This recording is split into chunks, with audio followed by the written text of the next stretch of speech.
Guys, Paulie from Meldrum Performance Coaching, Meldrum Performance Coaching Podcast, the complete personal trainer. Here with another episode of podcast. I've realized I need to shave while watching us on video. So, been a absolutely massive week of sessions and treatments and consultations with clients.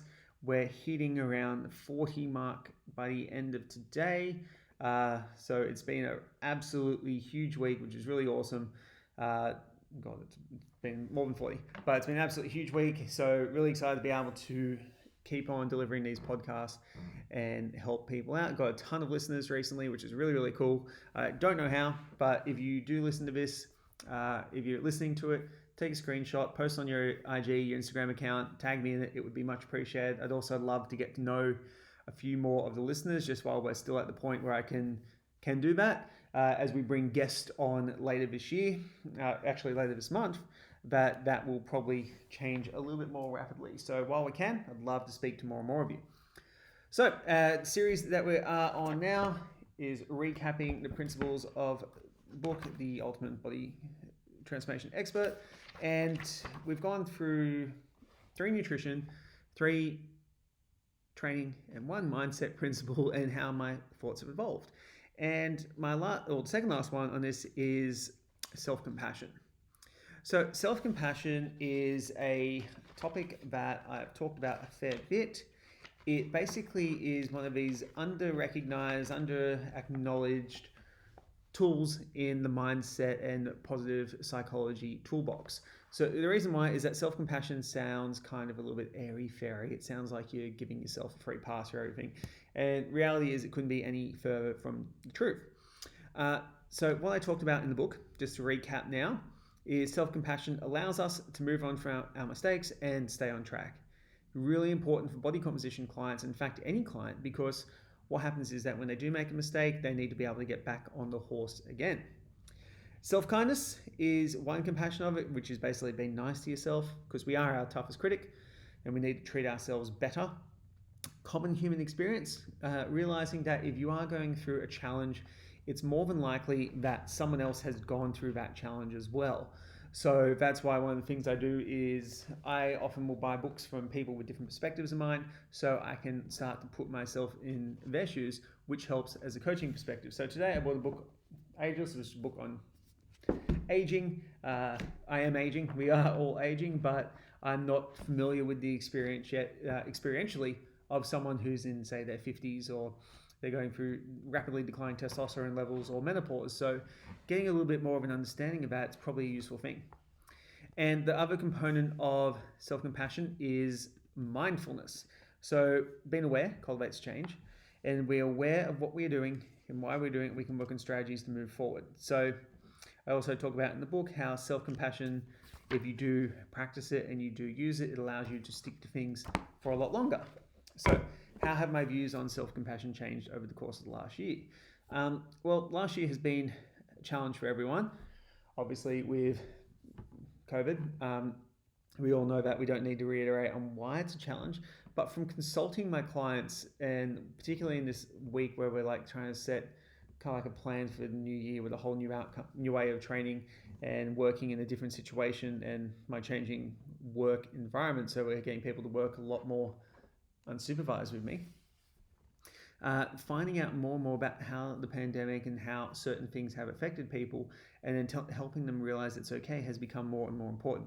So one of the things with self-compassion is that I've taught myself a little bit more recently is to make it easier to give yourself self-compassion, which this sounds like a really kind of an obscure topic, but a lot of the time people who practice self-compassion, what happens is they set themselves up for failure where they have to apply it all the time, and then they're going to eventually, by having to forgive yourself for making mistakes all the time, you end up thinking you're a failure regardless of what you're doing.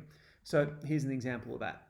A lot of people have these goals of training like 5-6 days a week. Okay, 5-6 days a week of training is fine. It's probably not necessary for most people who are just doing general type fitness training and general body composition work. But a lot of people set goals of getting in the gym 5 to 6 times a week. What happens there is that where people will fail on that goal. They won't hit the gym 5 to 6 times. They won't have a minimum threshold to work with. go and beat themselves up, they'll learn about self-compassion, they'll give themselves a pat in the back, they'll get back on the horse, and then the exact same thing comes next week. Self-compassion, what really needs to happen to also develop other skills that are related to that, so the ability to move on through obstacles and other stuff, is better goal setting and better behavioral modification programs. So what I mean by that, if someone's coming and they want to get really into training again, what I've started doing as a trainer is reducing the amount of training sessions quite significantly.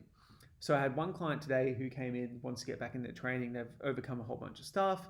Fantastic, really happy for them. I've only given them 2 days a week of training. So 2 days a week of training doesn't really sound like much. It's probably not enough to make a massive body composition change at all, or to make huge strength or hypertrophy gains, but it's very, very achievable. If I gave that particular client a 4-day-a-week program, and they've gone from 0 to 4 days a week, if they miss that, we then have to go into self-compassion skills straight away, and it's very hard to go straight to self-compassion when you just start something and then you fall off the horse straight away. So it requires us to do a lot more of ready, willing, and able step of habit formation. So basically, as I talked about in the last podcast, not the last, the one before that, a lot more actual work with your client in setting easier goals for them to achieve, to really get them into the rhythm of things. Because if you can set yourself up at a smaller starting point and then you can build that up gradually over time, what happens is you're more likely to get continued success.